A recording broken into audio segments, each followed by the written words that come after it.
ఒక భారతీయ రైతు తెల్లవారుఝామున గ్రామంలో లేచి, బావిలో నీటితో ముఖం కడుగుతాడు. వెనుక గ్రామపు చిన్న గుడిసె కనిపిస్తుంది.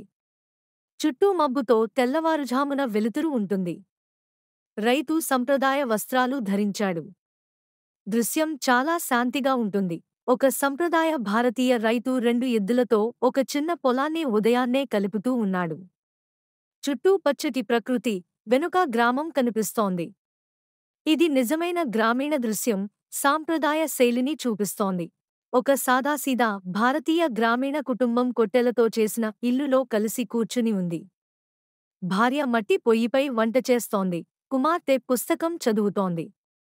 శాంతమైన సాయంత్రం వాతావరణం, మృదువైన వెలుతురు, సంప్రదాయ అలంకరణ. ఒక భారతీయ రైతు ఎండకాటు సమయంలో ఎండిన పొల అంచులపై కూర్చొని ఆకాశాన్ని ఆశగా చూస్తూ ఉన్నాడు. భూమి చీలిపోయి ఉంది. అతని ముఖంలో లోతైన భావాలు కనిపిస్తున్నాయి. నిజానికి దగ్గరగా ఉండే కళా శైలిలో, మేఘాలతో నిండిన ఆకాశం పైన ఉంది. కాలం సమయంలో గ్రామస్తులు పెద్ద వేప చెట్టు కింద కూర్చుని ఉన్నారు.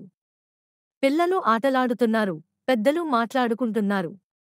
ఒక రైతు మట్టి కప్పులో టీ తాగుతున్నాడు. వెచ్చని బంగారు వెలుతురు పరుచుకుంది. ఒక గర్వంతో ఉన్న భారతీయ రైతు, కళాశాల కోసం నగరానికి వెళ్తున్న తన కుమార్తెకు చేతి ఊపుతూ వీడ్కోలు చెబుతున్నాడు. అది భావోద్వేగమైన క్షణం.